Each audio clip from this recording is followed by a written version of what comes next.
जय माता दी।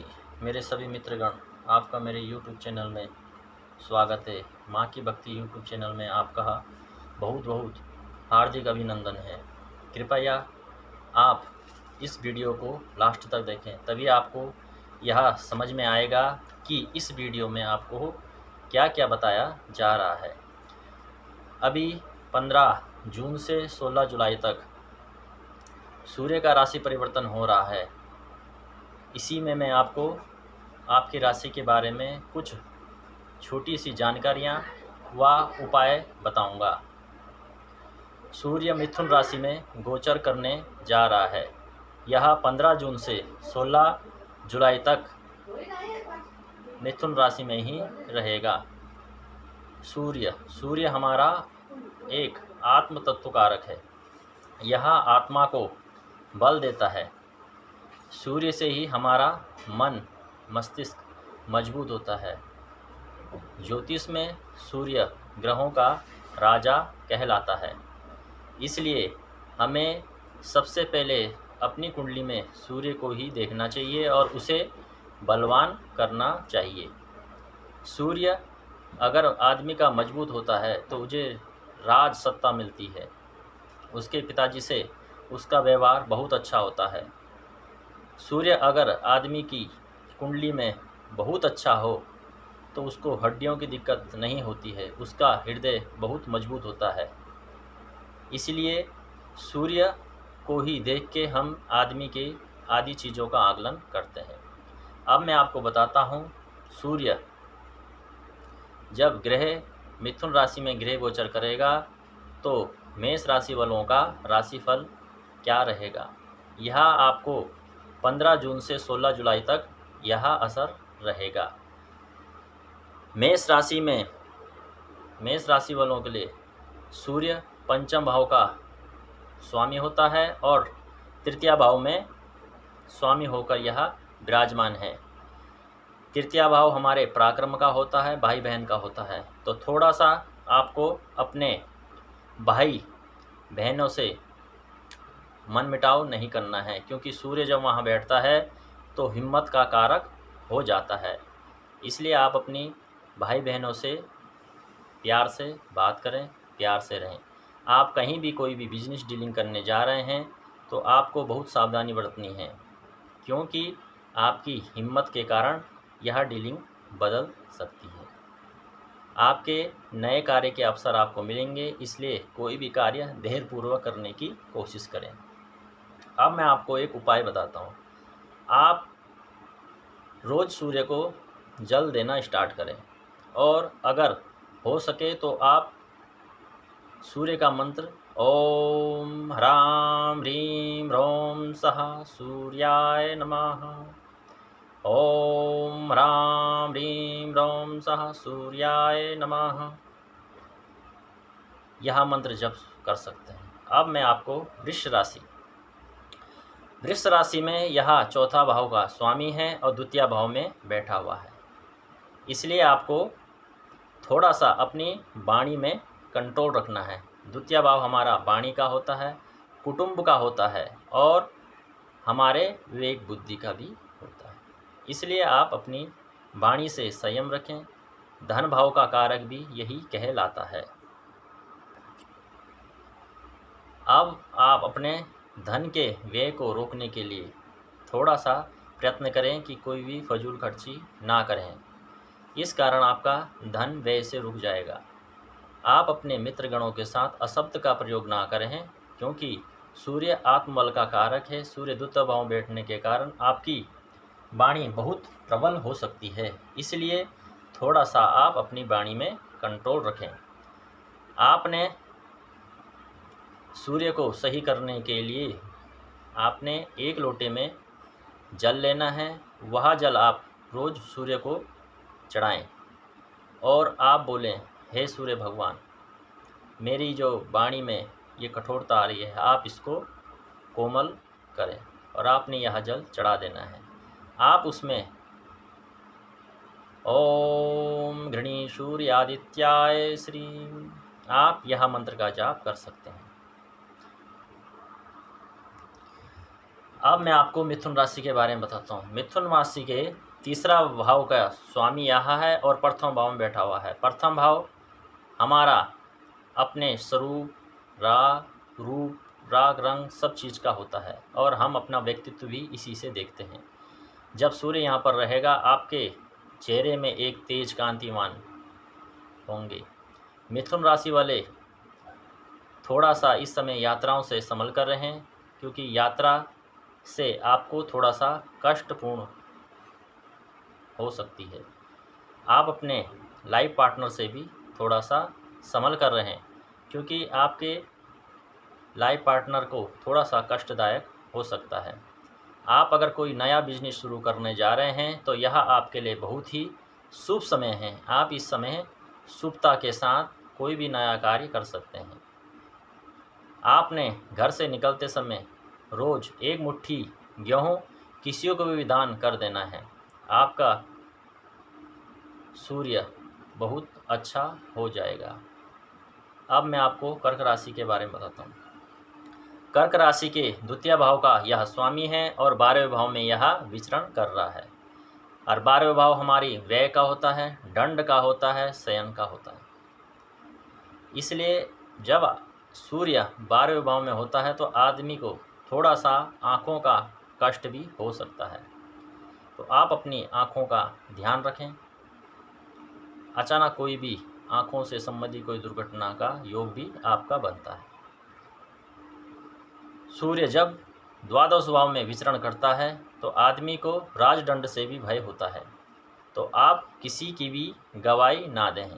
किसी की गवाही भी देनी पड़े तो आप बहुत संभल कर रहें, नहीं तो आपको राजदंड का भी प्रभाव मिल सकता है।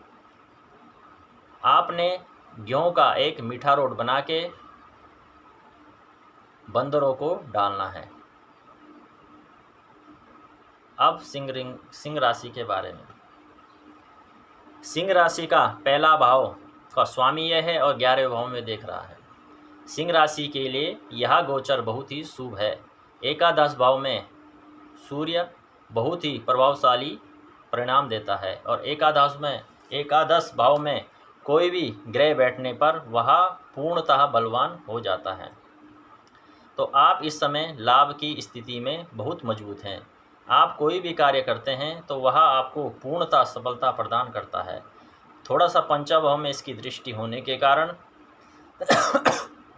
आपको अपने पेट से और बच्चों से थोड़ा सा कष्टदायक हो सकता है। जो सरकारी विभाग में हैं उनके लिए यह समय बहुत अच्छा है। आप रोज़ आदित्य हृदय स्तोत्र का पाठ करें, आपको पूर्ण सफलता प्राप्त होगी।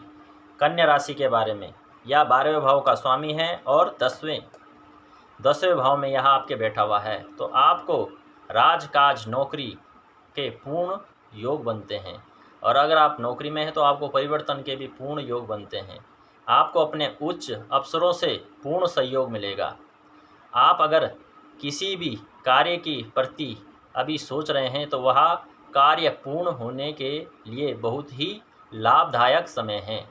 इस समय आप रोज़ एक माला ओम राम ह्रीं रोम सः सूर्याय नमः, ओम राम ह्रीं रोम सः सूर्याय नमः, यह सूर्य का मंत्र है। इस मंत्र की रोज़ 108 बार आप जाप करें, आपको पूर्ण सफलता मिलेगी। कन्या राशि के लिए यह बहुत शुभ है। तुला राशि 11वें भाव का यह स्वामी है और 9वें भाव में यह बैठा हुआ है। 9वां भाव हमारे भाग्य का होता है। 9वें भाव से हम धर्म यात्रा देखते हैं, इसलिए 9वें भाव में सूर्य बैठने से आपको धार्मिक कार्य के प्रति बहुत ही आसक्ति मिलेगी।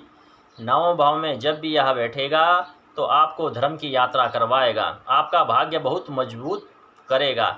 आप राजकीय कार्यों में सफलता प्राप्त करेंगे। आपकी चारों दिशाओं में विजयश्री के पूर्ण योग हैं, मगर आप अपने पिताजी से बहुत अच्छे ढंग से रहें। अगर आप अपने पिताजी के साथ दुर्व्यवहार करते हैं तो यह सब योग खराब हो जाएंगे। आपके लिए उपाय है कि आप अपने पिताजी को रोज़ थोड़ा सा गुड़ खिलाएं। वृश्चिक राशि 10वें भाव का स्वामी है, 8वें भाव में यह बैठा हुआ है, तो 8वें भाव में थोड़ा सा इसको खराब माना जाता है, क्योंकि 8वां भाव हमारे आयु का होता है, दुर्घटना का होता है।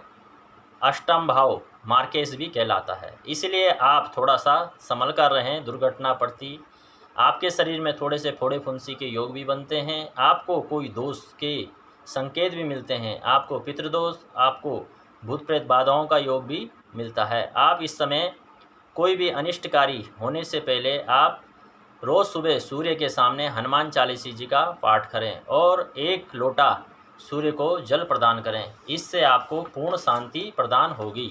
धनु राशि का यह 9वें भाव का स्वामी है और 7वें भाव में बैठा हुआ है। बिजनेस के आपको लाभ के पूर्ण योग बने हुए हैं, मगर आप अपने पार्टनर से थोड़ा सा संभल कर रहें। आप अपने बिजनेस पार्टनर से संभल कर रहें। लाइफ पार्टनर से भी आप थोड़ा सा संभल कर रहें। अशब्द का प्रयोग ना करें, क्योंकि मन मिटाव के पूर्ण संकेत मिलते हैं। सूर्य 7वें भाव में बैठ के थोड़ा सा लाइफ पार्टनर में कठोरता प्रदान कर देता है और बिजनेस के पूर्ण सहयोग मिलता है। आप अगर राजकीय सेवा में कोई भी कार्य कर रहे हैं, वह आपको सफलता प्रदान करेगा। आपने रोज़ बंदरों को गुड़ और गेहूं का भोग लगाना है। आपके लिए सूर्य का जो अशुभ फल है वह शुभता में प्रदान हो जाएगा। अब मकर राशि के 8वें भाव में है और 6ठे भाव में यह बैठा हुआ है। 6ठा भाव हमारा रोग का होता है, शत्रु का होता है और कर्ज का होता है। तो इस समय आप कोई भी बैंक की लेन देन करने जा रहे हैं तो उसके लिए थोड़ा सा यह समय अनुकूल नहीं है। इस समय आप बैंक की लेन देन ना करें। अगर आप कोई कर्जा लेने जा रहे हैं तो वह समय थोड़ा सा अशुभ है। इस समय आपने कोई भी शत्रु है उसके साथ भी आपने अशब्दता का प्रयोग नहीं करना है, नहीं तो वह शत्रुता आपकी बहुत बड़ी हो जाएगी। इस समय आपको थोड़ा सा हड्डी और कमर के शरीर के योग बन सकते हैं और दर्द की शिकायतें हो सकती हैं। आपने रोज़ सूर्य भगवान को 1 लोटा जल चढ़ाना है और आपने सूर्य आदित्य हृदय श्लोक का पाठ करना है। यह पाठ आपके सारे संकट को दूर करेगा। कुंभ राशि के यह 7वें भाव का कारक है और 5वें भाव में यह बैठा हुआ है। 5वां भाव हमारे पढ़ाई का होता है, एजुकेशन का होता है, बच्चों का होता है और हमारे शरीर में पेट का भी यही कारक कहलाता है।